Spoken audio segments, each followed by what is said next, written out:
Assalamualaikum warahmatullahi wabarakatuh. Selamat siang kawan pajak.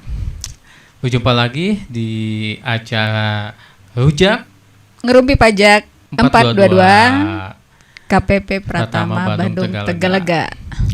Bersama kami tim penyuluh dari Kantor Pelayanan Pajak Pratama Bandung Tegalega. Saya Andi Rijal. Saya Sri Hartati Gultom. Di bulan Juni yang masih hujan ini, dan alhamdulillahnya banyak libur. Banyak libur ya Kak Andi ya. Kita akan mencoba membahas mengenai bahasan yang cukup menarik. Apakah itu, Kak Tati? Kesalahan yang sering dilakukan oleh PKP baru gitu Kak Andi, kawan pajak. PKP baru ya? PKP baru. Kalau sudah PKP... bicara kesalahan, ya kita sebagai penyuluh menjelaskan pencegahan atau solusinya. Jadi kita akan mencoba merangkum kesalahan-kesalahan yang sering terjadi ya. Iya, sering terjadi nih kawan pajak. Betul, jadi ketika kami tim penyuluh melakukan konsultasi, banyak sekali kawan pajak yang terutama terkait PKP ini ya. PKP baru. Sebenarnya kesalahan yang tidak perlu tapi entah kenapa sering terjadi ya kawan pajak Andi.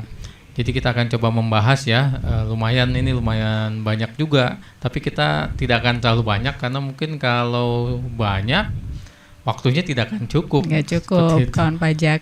Dan ini penting supaya kembali tadi kawan pajak tidak perlu mengulang kesalahan itu, karena kesalahan itu tidak perlu dengan kawan pajak menjadi PKP baru. Betul. Kita coba mulai. Kak Andi, ini kesalahan apa yang sering terjadi? Yang pertama apa nih Kak Andi? Baik, mungkin yang kita mengulang sedikit mungkin ya mengenai PKP itu apa. Jadi PKP itu singkatan dari pengusaha kena pajak. Pengusaha kena pajak. Jadi kalau wajib pajak atau kawan pajak mau bertransaksi, itu kalau transaksi jual beli misalnya itu kan kena PPN, betul? Ada PPN-nya. Nah, PPN ini kalau kita memungut itu harus membuat namanya faktur pajak. Faktur pajak. Betul. Nah, ini kita nyambung tadi. Kesalahan pertama yang oleh kawan pajak sering lakukan adalah membuat faktur pajak tidak standar. Nggak sah dong ya Kak Andi ya? Betul. Nggak standar. Betul. Jadi kawan pajak seperti tadi yang saya bilang, PKP itu, faktur pajak itu adalah bukti pemungutan yang dikeluarkan oleh PKP atau pengusaha kena pajak. Nah, tadi kata kuncinya adalah pemungutan dan PKP. Jadi untuk faktur pajak sendiri itu yang bisa atau yang berhak menerbitkan adalah PKP. Wajib pajak yang betul. Jadi sudah misalnya jadi PKP. Kawan pajak itu sudah punya NPWP nih, tapi belum dikukuhkan menjadi PKP. Itu tidak boleh menerbitkan faktur pajak. Tidak boleh, tidak bisa menerbitkan faktur pajak yang tadi tidak standar atau tidak sah itu ya, Kak Andi ya. Dan membuat faktur pajak itu harus memakai aplikasi. Nama aplikasinya adalah e-faktur. Aplikasi e-faktur. Betul, dan aplikasinya itu bisa diinstal setelah jadi PKP atau dikukuhkan jadi PKP. Jadi tidak bisa misalnya membuat faktur pajak sendiri di Excel, itu tidak sah. Dan pembayaran atau faktur pajaknya itu dianggap tidak standar seperti itu. Nah, itu masih banyak yang belum mengerti faktur pajak standar itu seperti apa. Rancu begitu itu. Ya Kak Andi ya. Untuk yang pertama tadi seperti itu. Nah, yang kedua silahkan dilanjutkan oleh Kak Tati. Ya, tadi kata Kak Andi kan, ini mau memungut pajak, PPN, lalu harus membuat faktur. Untuk membuat faktur, kawan pajak yang wajib pajak tadi harus dikukuhkan dulu sebagai PKP, barulah betul. bisa membuat faktur pajak dengan aplikasi e-faktur itu kan Kak Andi ya. Betul. Nah, kawan pajak, kalau kawan pajak omsetnya sudah melebihi 4,8 miliar 1 tahun ya. selama 1 tahun, maka kawan pajak harus melakukan pengukuhan. Jadi harus permohonan pengukuhan gitu ya Kak Andi ya. Betul.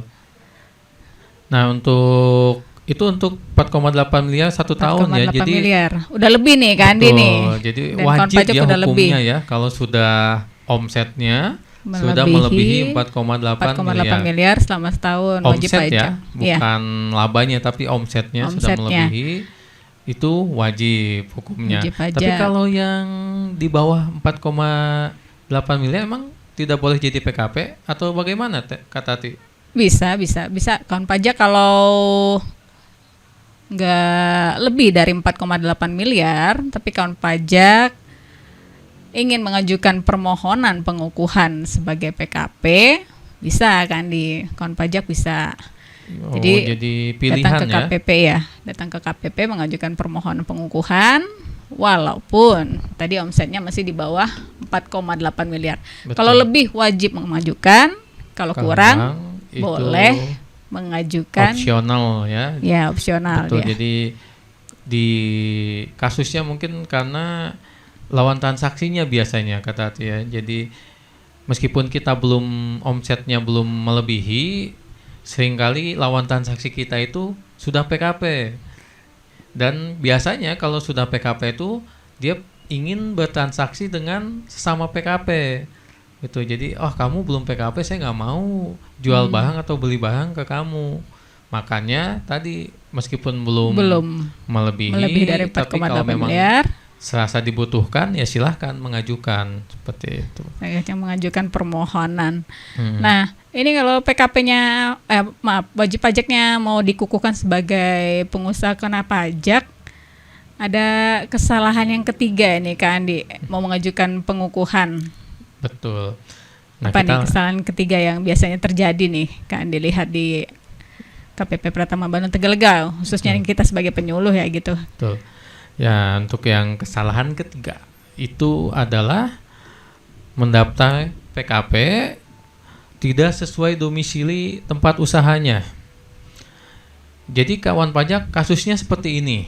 Misal, Kak Tati ini pengusaha. Kak Tati ini rumahnya atau KTP-nya itu di Cimahi. Betul. Lalu punya usahanya itu misalnya perusahaan ada di Pasar Caringin. Ya kita tidak tahu ya produksi apa Kak Tati di Pasar Caringin. Usahanya di Caringin. Betul. Pasar Caringin ini kan masuk wilayah KPP Bandung Tegalega. Sedangkan kalau di Cimahi ada sendiri yaitu KPP Pratama Cimahi. Nah, karena Kak Tati ini ngerasa saya kan orang Cimahi, terdaftarnya di Cimahi, mengajukan PKP di Cimahi. Nah, ini tidak tepat ya. Jadi ajukan PKP itu dasarnya adalah alamat di mana tempat usahanya, bukan pemiliknya. Tadi usahanya di Pasar Kecaringin, berarti betul. Jadi Kak Tati harus daftar di mana nih Kak Andi nih? Tentu saja di KPP Bandung Tegalega. Tapi sebenarnya gampangnya itu kalau badan usaha ya, itu kita lihat aktanya saja. Oh, aktanya. Jadi aktanya itu biasanya ada alamat badan usaha di mana gitu. Alamat domisili usaha. Ikutnya yaitu sesuai alamat di aktanya. Mengajukan permohonan pengukuhan gitu ya, Kak Andi ya, kawan pajak. Nah, untuk persyaratan menjadi PKP sendiri itu sebenarnya nggak terlalu banyak ya. Yaitu yang pertama NPWP badan usahanya atau orang pribadi yang mau jadi PKP-nya. Terus kalau badan tadi kopi KTP dan NPWP pengurusnya, pemiliknya. Pokoknya yang tadi di aktanya namanya pengurusnya siapa, nah itu semuanya harus dilampirkan. Nah, yang ketiga itu fotokopi akta pendirian. Akta pendirian Betul. usaha itu tadi ya. Iya, jadi dan untuk syarat tambahannya sih seperti foto tempat usaha, posisi atau screenshot untuk Google Map-nya atau koordinat di mana lokasi usahanya seperti itu. Nah, itu nanti dilampirkan, semua disampaikan ke KPP sesuai domisili tempat usaha. Nah, tapi diajukan di sana ya kan dia. dia. Nah, ini nyambung lagi nih mengenai tempat usaha ini. Ada lagi kesalahan yang sering dilakukan. Apa kan? Apa itu? Kak Tati, silahkan. Ya itu tadi, alamat di akta berbeda dengan alamat sebenarnya.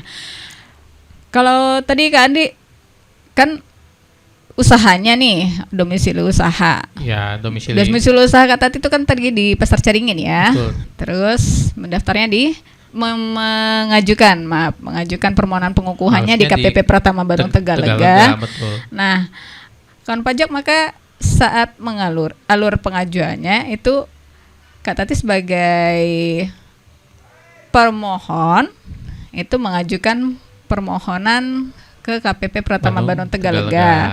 1 hari sejak mengajukan itu nanti maka akan keluar surat keputusannya pengukuhannya ya. Jadi Kak Tati dikukuhkan. Lalu tahap selanjutnya sudah dikukuhkan. Lagi ya. KPP Pratama Barung Tegalega akan melakukan aktivasi dalam jangka waktu 10 hari kerja nih kan. 10 hari kerja ada wajib pajak. Kawan pajak 10 hari kerja, petugas dari kantor pajak di tempat wajib pajak itu mengajukan permohonan pengukuhan. Dalam 10 hari petugasnya akan datang untuk melakukan survei dan wawancara. Nah, karena tadi kan Kandi bertanya bukan sama dengan alamat di akta, maka ini nih repotnya nih, ketika disurvei alamatnya berbeda dengan yang disampaikan. Jadi kalau tadi syarat-syarat yang disampaikan ke Andi tentang permohonan pengajuan PKP itu kan harus ada aktanya ya. Sudah melampirkan akta. Nah, aktanya itu ada ada alamatnya. Kalau alamatnya itu disewa, tempatnya berbeda. Itu sewa gitu kan Di, dan kawan pajak, maka lampirkan perjanjian sewanya. Jadi ketika petugas survei datang, dia melihat ada maksudnya kata Tati itu mungkin lampiran perjanjian sewa. Untuk itu tuh yang sewa ya. Jadi kalau misalnya kawan pajak tadi dikukuhkan, nanti tahapan selanjutnya itu tim dari kantor pajaknya itu akan melakukan survei. Betul, survei ke tempat. Jadi kami akan datang ke alamat sesuai di aktanya. Jadi jangan sampai tempat usahanya itu ternyata di Cimahi, aktanya di Caringin. Nah, ketika kita datang ke tempat usaha kok kosong. Betul. Jadi nanti pengukuhannya bisa dicabut. Ya, betul seperti itu Kak Tati. Nah, kalau semisalnya ternyata tempat usahanya menyewa, nah tadi dilampirkan perjanjian sewanya gitu. Jadi tidak harus tempat usahanya itu milik sendiri. Boleh tempat menyewa. Tapi kalau menyewa, lampirkan perjanjiannya seperti itu. Nah, itu udah 10 hari. Ini kalau nggak ada kesalahan dan semuanya berjalan lancar kan Andi dan betul. Kawan pajak. Lalu kawan pajak yang sudah tadi dikukuhkan, disurvei, diwawancara semuanya lancar. Penerbitan pengukuhan sudah selesai. Ya. Aktivasi akun PKP juga sudah. Nah, ini kesalahannya nih kan Andi. Kesalahan yang kelima sudah dikukuhkan dan semuanya sudah diberikan dengan lancar, survei dan wawancara.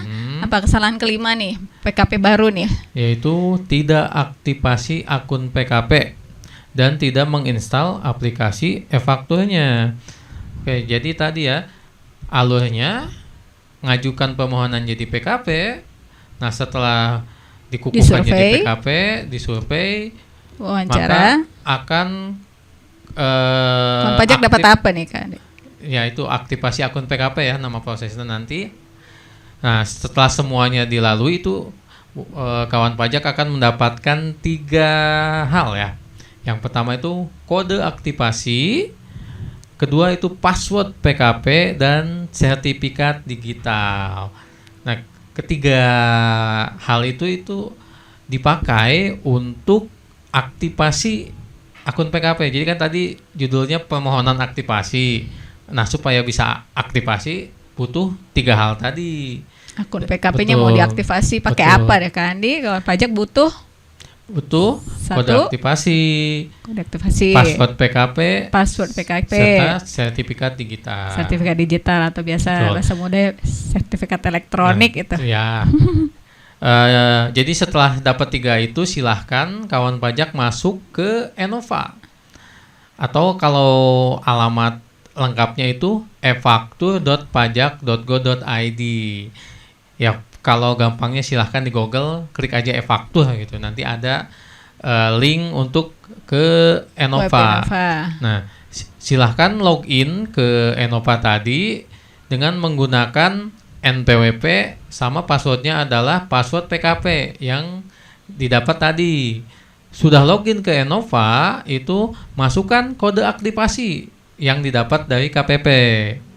Nah, setelah diaktifasi baru ke langkah selanjutnya, yaitu menginstal aplikasi e-faktur. Aplikasi e-faktur. Ya. Kalau sekarang versi 3.2 ya, ya betul, ya. Udah lumayan lama ya itu aplikasi, sekarang udah versi 3.2. Dan versi 3.2. ini yang sering terjadi, sering kita temukan ya Kak Tati di lapangan itu. Jadi kawan pajak sudah merasa selesai tadi pengukuhan PKP, dapat akun PKP, nah masa udah selesai, saya nanti misalnya gitu belum ada transaksi, nanti aja lah aktivasinya. Nah, ternyata aktivasi ini ada jangka waktunya. Jangka waktu? Betul, jangka waktunya itu 3 bulan. 3 bulan, jadi si kodenya belum diaktifkan tuh sampai 3 bulan. Ya, bahaya ya kan dia ya. Jadi setelah 3 bulan tidak dipakai itu kode akan hangus. Nggak bisa lagi diaktifkan. Iya, jadi sudah tidak valid lagi. Nggak valid lagi terus ngapain tuh kan? Nah, itu mau tidak mau diulang lagi prosesnya. Aduh. Yang aktivasi akun permohonan PKP ya. Pengajuan lagi. Nanti permohonan disurvei lagi. Mau tidak mau ya disurvei lagi dan nanti ada wawancara lagi. Itu kan lumayan makan waktu ya, dan sumber daya manusianya juga. Jadi saran kami kepada kawan pajak, kalau sudah dapat yang 3 hal tadi, password PKP, kode aktivasi dan sertifikat digitalnya, itu silahkan langsung aktivasi dan install aplikasinya. Aktivasi akun dan install aplikasi. Betul, masalah nanti saya belum ada transaksi nggak akan dipakai, itu ya silahkan itu nanti. Jadi kalau sudah diinstal kan sewaktu-waktu butuh tinggal pakai gitu ya. Pakai aplikasi Enovanya. Betul. Nah, kita lanjut ke kesalahan yang sering dilakukan oleh kawan pajak selanjutnya. Poin nomor 6. Apakah itu Kakak Tati? Poin nomor 6 ini kan tadi kawan pajak udah diingetin ke Andi tuh, kode aktivasi sudah punya, langsung aktifkan akun pajaknya, langsung install aplikasi e-faktur versi 3.2-nya. Nah, jadi kawan pajak sama Kak Andi, kalau dapat password, tolong dibedakan nih, password aplikasi Enova dengan password PKP atau password aplikasi. Nah, password Enova itu di-emailkan. Betul. Dan itu langsung dipisahkan password Enova. Nah, ketika tadi Kak Andi sudah membantu, misalnya Kak Andi atau teman-teman di KPP membantu kawan pajak untuk install aplikasi, itu membuat username sama password aplikasi, nah itu dicatat lagi masing-masing. Jadi memang butuh banyak password ya di zaman online ini. Bahkan tadi dari yang 3 hal, kode aktivasi, aplikasi PKP, sama sertifikat dengan digital. aplikasi. Saat mendapatkan sertifikat digital, teman-teman membuat sendiri pasprase. Pasprase itu sama seperti password juga ya. Catat lagi ya kan dia. Jadi jangan sampai lupa karena kita butuh banyak password. untuk hidup aplikasi ini butuh sekarang. banyak password. Heeh. Jadi kesalahan yang keenam itu lupa atau ketukar malah nih. Aplikasi Innova saya yang mana? Aplikasi Passwordnya yang mana? Pasfrasenya yang mana? betul. Jadi kalau bertanya tentang password, sebaiknya kawan pajak mencatat langsung Ya, ini password Innova. jangan Lihat sampai di email kelupaan itu, ya. benar Kak Andi, kawan pajak. Password untuk masuk aplikasinya, sama Bahkan username-nya dicatat. password DJP Pasfrasenya. online juga jangan sampai kelupaan. ya. Itu. Betul, Seringkali banyak ditanya sekali. nih apa passwordnya, ya diingat malah password DJP Betul, online. jadi harus dipisahkan. Jadi kalau kelupaan ya apa sih? Bagaimana sih yang harus kita lakukan, Kak Tati?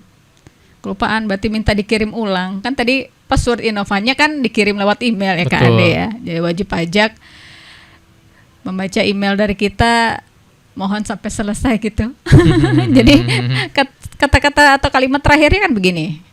Password PKP saudara adalah, nah Bla, itu bla, bla, tuh. bla, ya. Itu Seperti password PKP atau password Innova. Password Innova, Lalu ya. saat Kak Andi membantu kawan pajak menginstal aplikasi, membuat username dan password untuk aplikasi.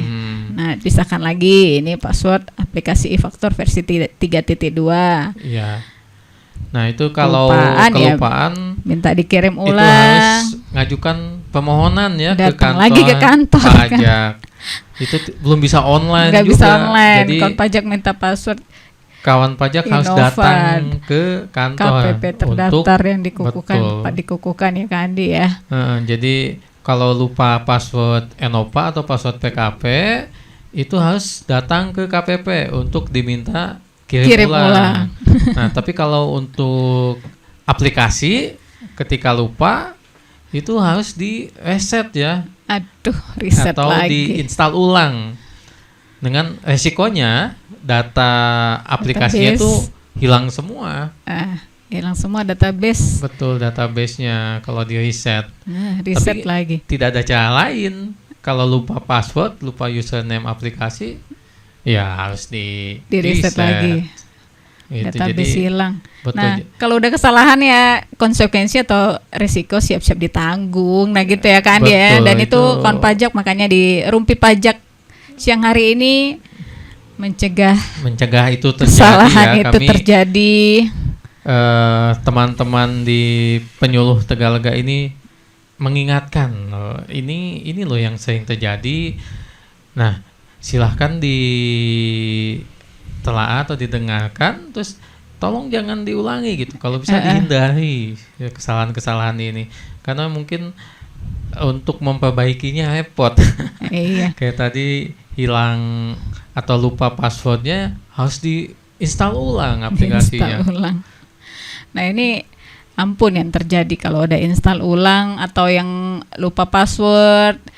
Kak Andi dan kawan pajak ini kalau apa namanya itu wajib pajak sebaiknya itu mengetahui passwordnya dan tidak perlu meriset-riset ulang aplikasi. Nah, ini paling ampun lagi nih.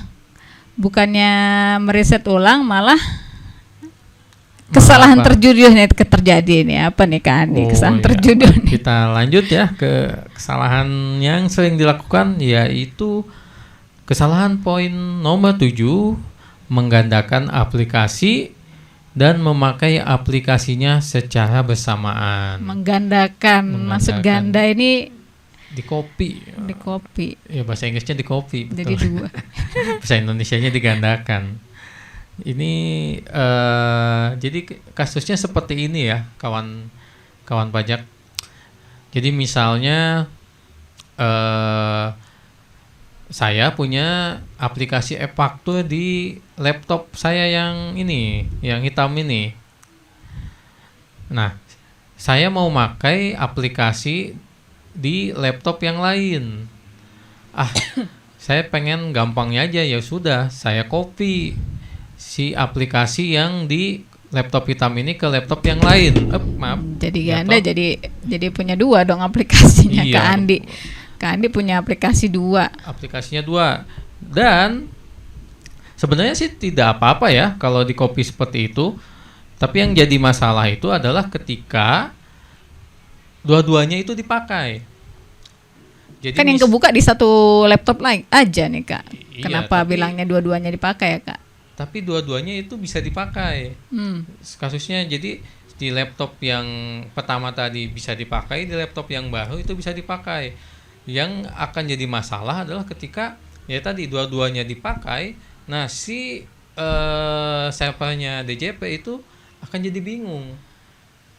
Kok Sertelnya ya? Iya, kok jadi ada 2 di A ini di servernya itu mengenali sebagai saya, di B juga ini juga sama, akhirnya biasanya jadi error. Gitu, betul. Jadi biasanya malah dua-duanya jadi tidak bisa dibuka karena tadi udah ganda ya konflik, kan dia ya, di copy digandain.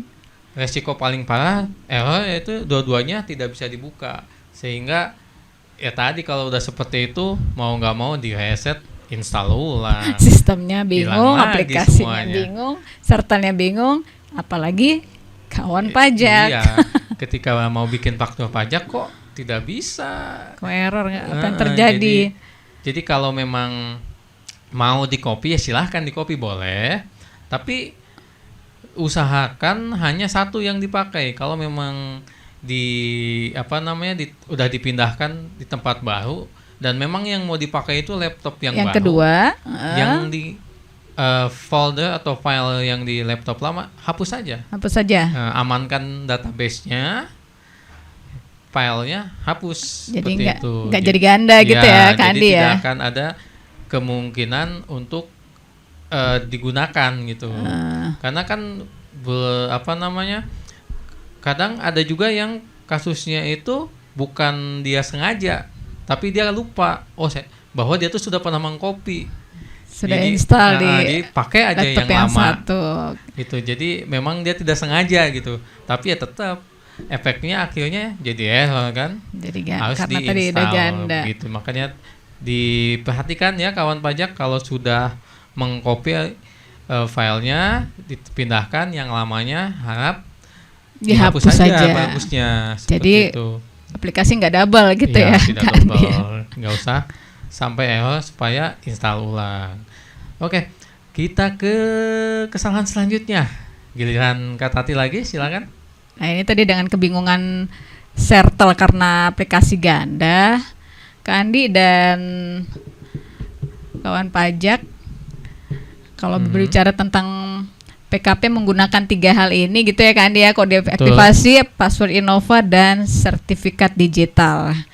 Coba tadi dengan kode aktivasi sudah mengaktifkan akun, dengan password Innova sudah menginstal aplikasi, dan kawan pajak sudah lancar menggunakan kedua hal tersebut.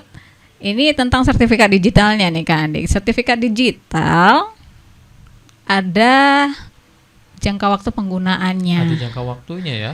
Jangka waktunya berapa adalah lama? 2 tahun. 2 tahun, lumayan sejak panjang dikukuhkan ya. Jadi kawan pajak sudah memperoleh sertifikat digital itu 2 tahun, harus diperpanjang. Harus diperpanjang ya. Jadi kalau tidak diperpanjang, ya. Apa? Sertifikat status expired. Lalu kalau aku nggak ingat nih, udah 2 tahun nih Kak Andi nih, nggak ingat tadi ya. Pengukuhannya tahun berapa, udah hampir 2 tahun, terus gimana kan saya sertifikat digitalnya expired? Nah itu harus sekarang online sih alhamdulillahnya.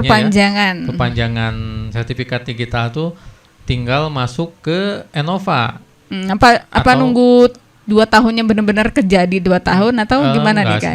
Jadi paling cepat ya kawan pajak itu paling cepat 1 bulan sebelum tanggal expired itu kawan pajak sudah bisa mengajukan perpanjangan di Innova. Online aja sih cukup. Jadi nggak usah datang ke KPP, tidak usah melampirkan macam-macam kayak dulu. Kalau dulu kan harus kayak seperti awal lagi, fotokopi akta bla bla bla, KTP, NPWP. Sekarang cukup masuk Enova, masuk ke menu sertifikat digital. Nah, situ nanti akan muncul sertifikat digital, menu perpanjangan. Ya. Jadi kawan pajak masuk di permintaan sertifikat digital, baru masukin nama pemohonnya ya kan dia. Ini biasanya pimpinan, direktur. Nama pemohonnya itu klik di situ sudah selesai. Proses. Tinggal ditunggu mungkin 1 kali 24 jam. Petugas akan memperpanjang. Betul. Tinggal download sertifikat yang baru ya, Kandi ya. Jadi bisa diajukan di mana saja. Mau sambil rebahan juga tinggal klik. Jadi sudah selesai gitu. Dan itu paling cepat 30 hari sebelum sertifikatnya malah berstatus expired. Ini masih banyak ya Kak Tati, wajib pajak yang datang langsung ke KPP. Iya, lupa Pak, bahwa 2021 ya saya mau perpanjang pengukuhan dan ini sudah expired. Pak, saya tidak bisa upload. Pasti cek ternyata sertelnya, sertifikat digital atau sertelnya. Dan ya tadi sebenarnya kan mudah itu, cukup online aja, nggak usah datang ke KPP. Perpanjangan sertifikat digitalnya online. Nah, Kandi dan kawan pajak, sertifikat digital aman, nggak expired, aplikasi aman, bisa digunakan dan nggak pindah-pindah atau nggak tergandakan. Tidak tergandakan. Nah ini hal yang sering kali juga terjadi, kesalahan. Kalau tadi di pertama kalinya Kak Andi bilang faktur pajak yang tidak standar atau tidak standar, lalu faktur pajaknya bisa standar nih, tapi ini kesalahan yang ke-9 ini apa nih Kak Andi ini tentang faktur pajak. Yang ke-9 adalah terlambat membuat faktur pajak. Terlambat. Betul. Jadi kalau maksud terlambat itu apa sih Kak Andi? Kasusnya begini. Jadi kalau kita balikin ke aturan ya, di atau peraturan nomor 03 tahun 2021 tentang faktur pajak. Kalau faktur pajak itu kapan sih dibuatnya?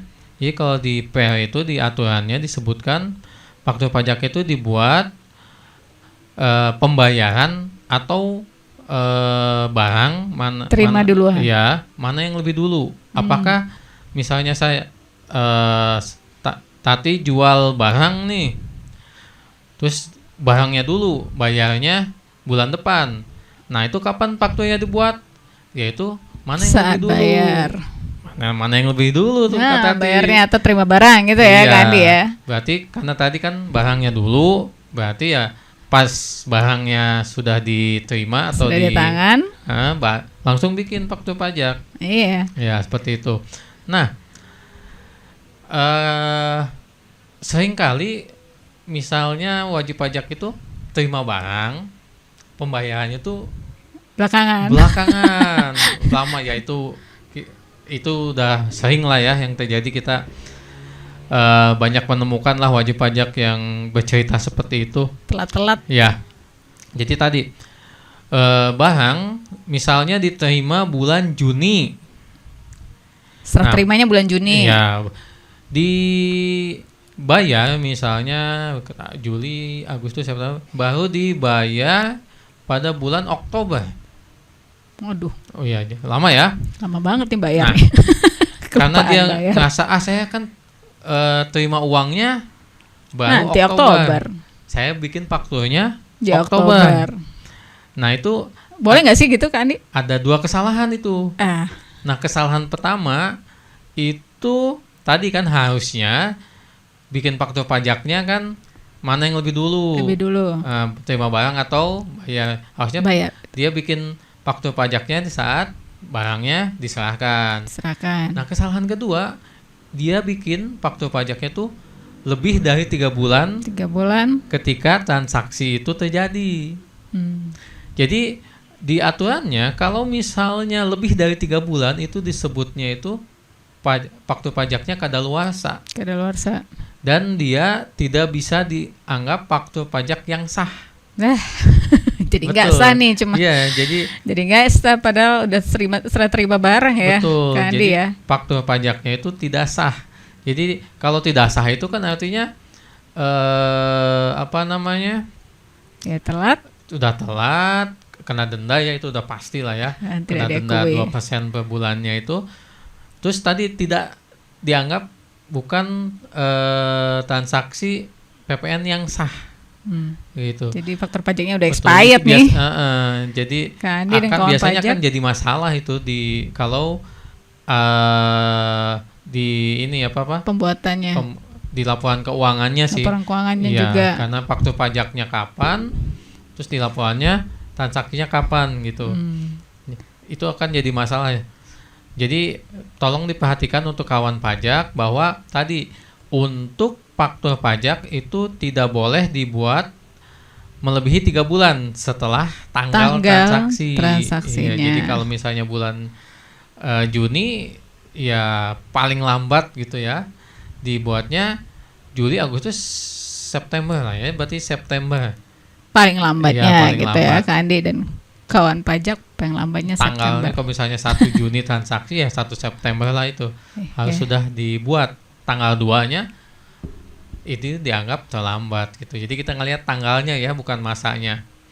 Seperti itu. Jadi jangan sampai kawan pajak bikin faktur pajak terlambat.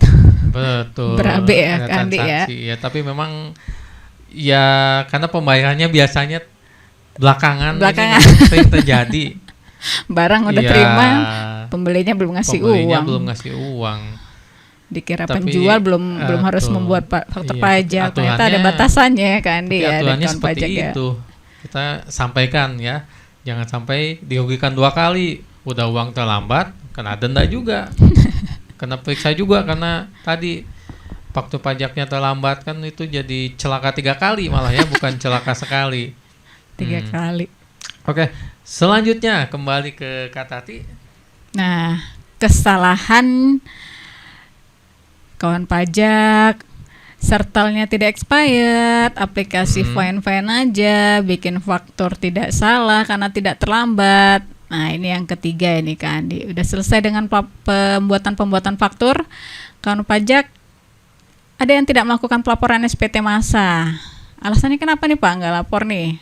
Nih ya nggak ada kerjaan Bu, tidak ada jualan gitu ya Kak Andi ya. Betul, itu banyak sekali itu yang. Ini kalau tidak melakukan pelaporan, nanti ada konsekuensi denda atau sanksi keterlambatan pelaporan. Lalu kawan pajak tidak melakukan pelaporan kan tadi kesalahan. Biar nggak salah gimana? Kawan pajak sama Kak Andi, ingat pelaporan SPT masa PPN paling lambat akhir bulan masa berikutnya. Ya, jadi ini kesalahan ke-10 ini banyak sekali yang dilakukan dan sangat fatal ya Kak Tati. Jadi karena masa belum ada kegiatan, saya tidak bikin faktur pajak, nggak lapor jadinya. Akhirnya tidak lapor. Nah ini Kak Andi nih kawan pajak, besok udah cuti bersama dan beberapa hari ini akan berakhir bulan Juni. Nah ini biasanya pelaporan SPT masa PPN kan Kak Andi ya, paling lambat akhir bulan berikutnya. Kawan pajak kalau dibilang batas waktu jangan mendekati karena nanti jaringannya lambat. Jadi lewat lagi. Ini nasional ya kawan pajak ya Kak Andi ya. Kami mohon maaf kepada kawan pajak karena biasanya kalau akhir bulan itu kan jaringan banyak yang pakai. Satu Indonesia itu yang memakai nasional. Jadi jaringan kita agak crowded. Jadi banyak yang mungkin ya ketika masuk ke web e-faktur ya. Iya, gagal. Iya, jadi jangan sampai mendekati mepet akhir bulan. Ya, jadi kan batas waktu lapor Mei itu akhir Juni ya. Akhir Juni. Jadi akhir bulan berikutnya, tapi ya jangan akhir juga. Kalau bisa sih di pertengahan itu sudah selesai dilaporkan. Sudah pelaporan. Betul. Gitu ya Kak Andi ya. Kalau tadi berkatanya saya tidak ada kegiatan atau tidak ada transaksi, jadi lupa transaksi, kawan pajak catat saja. Saya sudah dikukuhkan sebagai PKP, kewajiban saya adalah pelaporan setiap bulan, paling lambat akhir bulan berikutnya. Nah, tanggal-tanggal yang harus diingat ini. Tanggal 20 lapor SPT yang rame, mendekati akhir bulan itu mulai kredit seperti kan dikatakan tadi, ya, jangan jadi sampai sih, kalau PPN tuh pertengahan ya kan dia. Pertengahan bulan berikutnya itu udah selesai, udah lega. Jadi kalau bulan Mei ini hati-hati karena besok sudah libur panjang ya.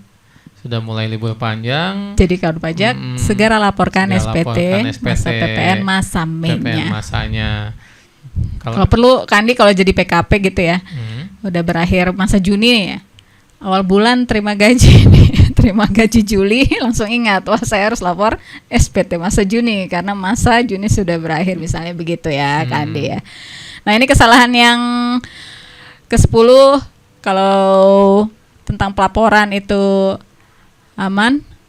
Nah, balik lagi ke fakturnya. Fakturnya ini mungkin tentang pembuatan faktur pajak sering kita temui ada kesalahan dalam pembuatan faktur pajak. Apa nih Kak Andi nih? Salah apa nih di faktur pajak? Salah jenis atau salah kode. Salah kode jenis faktur. Ya, jadi untuk nomor 11 ini kawan pajak, untuk faktur pajak itu ada jenis-jenisnya ya, atau gampangnya ada kodenya. Ada 9 kodenya itu, kode 01, 02 sampai 09. Nah, masing-masing kode ini ada peruntukannya. Peruntukannya betul. Jadi misalnya kalau transaksinya itu dengan sesama PKP yang gampangnya sesama swasta, bukan instansi pemerintah, bukan BUMN, swasta, itu pakai faktur yang kodenya 01. 010. Ya. Kode jenis. Kalau kita transaksi dengan instansi pemerintah itu kodenya 02. 020. Oke. Dan kalau untuk ke pemungut selain instansi pemerintah itu 03. Biasanya sih BUMN itu kita pakai 03. Nah, jangan sampai kita transaksi dengan instansi pemerintah tapi kodenya 01. Kan tadi saya bilang 01 tuh sesama swasta gampangnya. Itu efeknya nanti bakal bayar PPN 2 kali. 2 kali ada PPN yang dibayar. Betul. Malah 2 kali ya kan dia. Ya, jadi kan kalau transaksi dengan instansi pemerintah itu dipungut biasanya ya. Jadi PPN-nya dipotong dulu oleh instansi pemerintah, atau kitanya itu sebagai penjual, terima bersih. Kalau swasta kan kita potong semua, nah nanti pajaknya kita yang bayar kan, setorkan ke negara ini. Betul. Nah, karena kalau misalnya kita transaksi dengan instansi pemerintah, bikin kode pakai jenis 01, sama instansi pemerintah pasti dia wajib mungut atau wajib potong. Sudah dipotong, misalnya 11%-nya udah dipotong 1 juta. Nah, karena dia pakai 01, dia juga wajib bayar yang 1 jutanya itu. 2 kali ya. Betul, kan jadi ya? 2 kali. Pembayaran PPN-nya jadi 2 kali. Betul. Meskipun ya nantinya bisa dikembalikan lah ya yang sudah dibayarkan, karena kan hutangnya cuma 1 kali. Tapi kan sejak awal sudah salah. Iya. Kode jenis. Butuh pembetulan, terus pengajuan untuk pengembalian. Jadi ceritanya bisa panjang lah itu yang ngurusnya. Yang dan tidak perlu dikerjakan, betul. Malah harus dikerjakan. Iya, gitu semua kan itu harusnya bisa dihindari lah. Jadi perhatikan kode fakturnya itu kode sesuaikan jenis dengan lawan transaksinya. Transaksi. Gitu. Nah, mungkin kita tinggal 2 ini lagi ya. 2 permasalahan lagi, Kak Tati ya. Nah, karena mungkin waktunya juga terbatas ya. Kawan pajak. 2 pertanyaan, bukan 2 pertanyaan ya, 2 kesalahan terakhir. Sebenarnya masih banyak ya Kak Tati, tapi tadi kita mencoba merangkum mana sih yang paling sering terjadi. Betul, paling sering terjadi. Nah, untuk selanjutnya apa Kak Tati? Selanjutnya ini seperti menyambung yang disampaikan Kak Andi tadi nih, kawan pajak. Kodenya salah.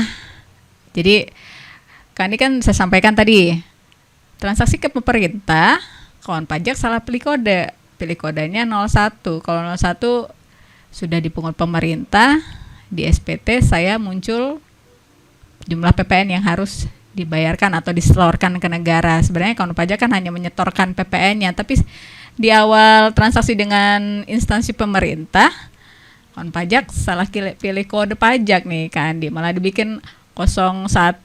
Ya di situ akhirnya salah. Kode ya. Iya, salah kode jenis pajak. Instansi pemerintah 02. Jadi swasta, sesama swasta 01. Jadi kalau terjadilah kesalahan di salah kode itu tadi, kesalahannya itu berdampak jadi 2 kali atau double pembayaran. Betul. Nah, ini kalau tapi di sering juga kita temukan ya, dia sudah betul bikin fakturnya 02, tapi karena kebiasaan dia pakai 01, PPN-nya dia bayar juga. Bayar 010 dan 100. Iya, jadi muncul kode 411211 yang biasa dengan kode jenis, kalau kode jenis toran ya. Kode jenis toran. Kan ini dengan instansi pemerintah sebagai pemungut, ada 2 kode jenis toran ya kawan pajak ya, 910 dan 920. Jadi dengan kawan pajak benar di kode di awal, itu pun mempengaruhi kode jenis torannya. Kode jenis torannya kawan pajak yang disampaikan oleh Kak Andi, jangan salah di kode jenis pajaknya.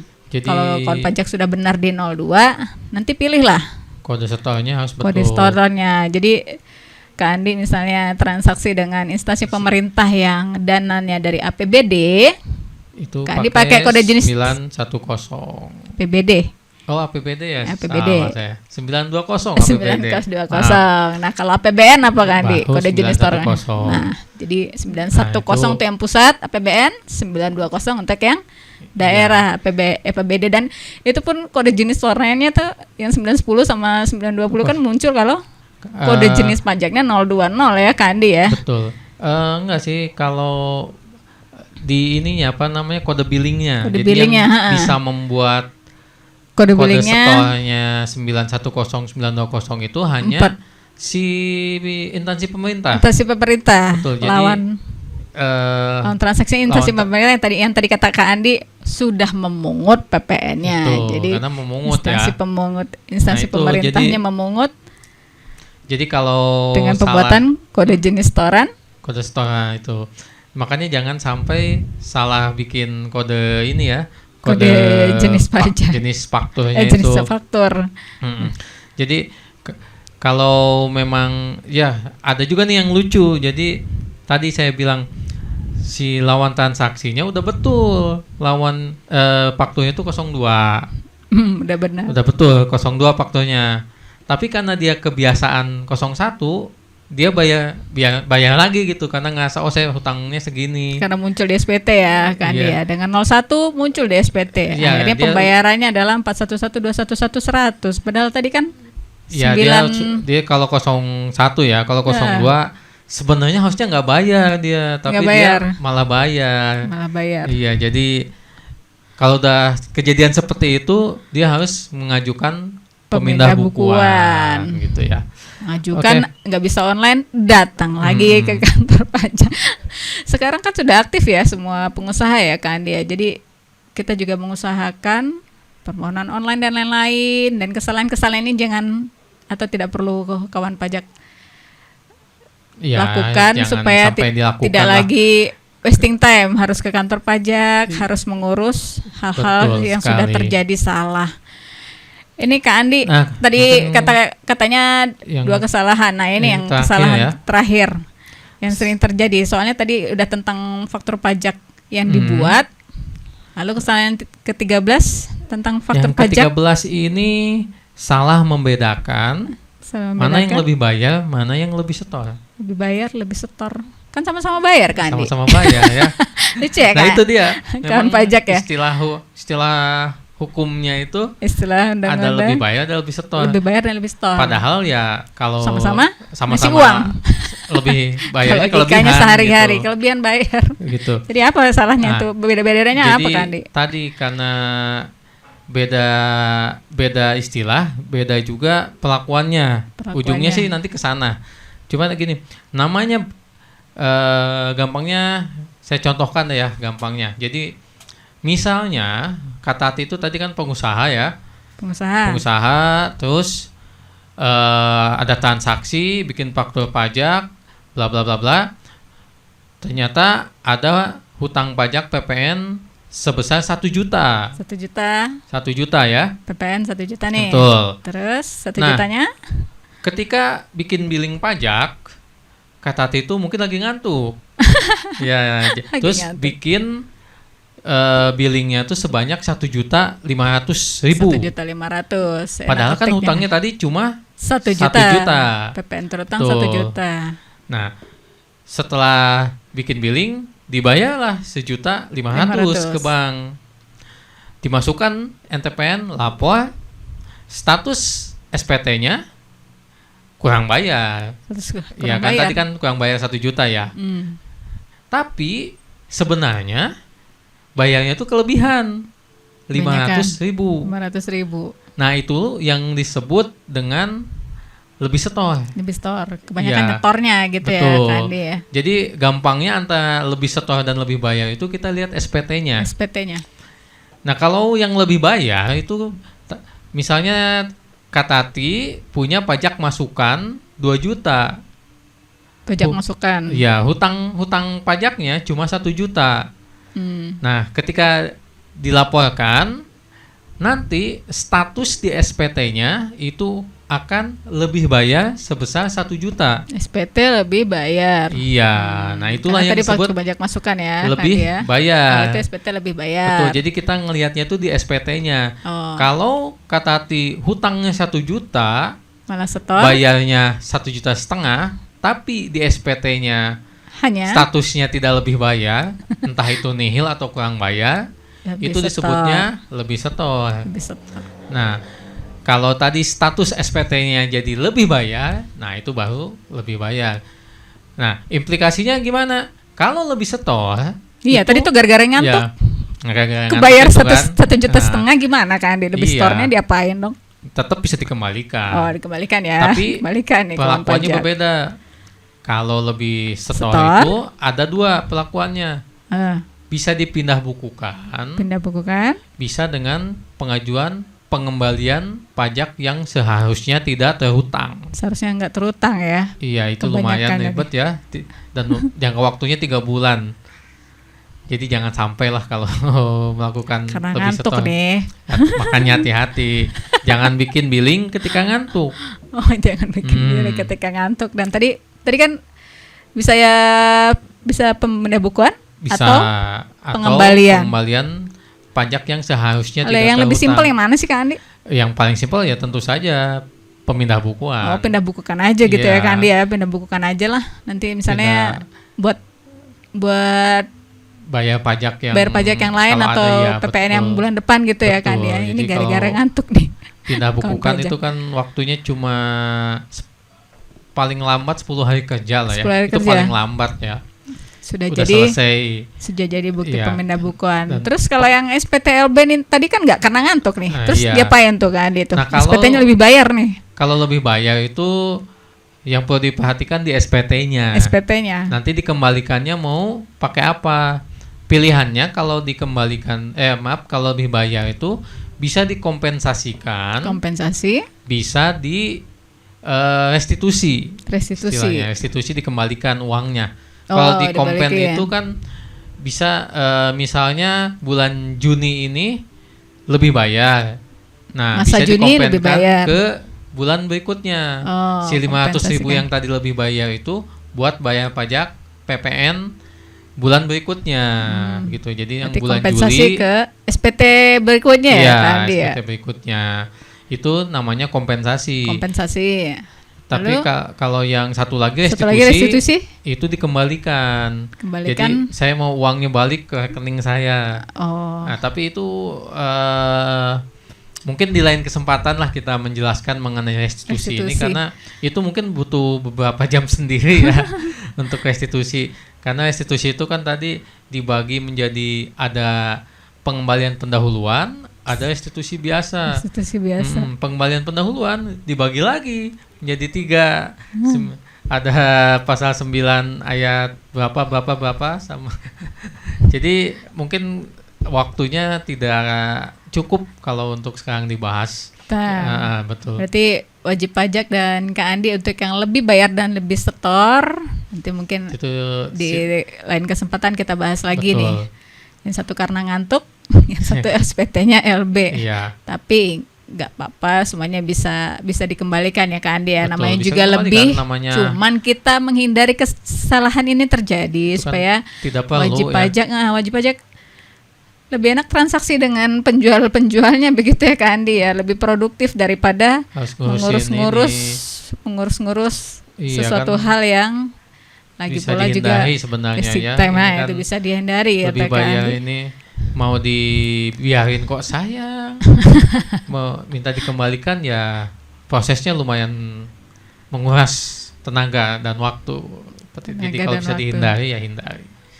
Ya mungkin lumayan panjang ya, kita udah hampir 1 jam lebih mungkin ya Kak Tati kita sudah bahas. Dari kawan pajak kita jelaskan gimana permohonan pengukuhan. Betul. Tempatnya jangan salah gitu ya Kak Andi ya. Terus kalau udah dikukuhkan dapat kode aktivasi jangan lupa diaktifkan, karena itu cuma waktu 3 bulan. Nah, jangan lupa tentang penginstalan dan password gitu ya Kak Andi ya. Jadi dari pendaftaran, install, pembuatan fakturnya, perpanjangan sertifikatnya, terus lapor, jangan sampai lupa lapor walaupun nggak ada transaksi ya Kak Andi ya. Dan kembali lagi, yang lebih bayar dan lebih setor, tolong dibedakan.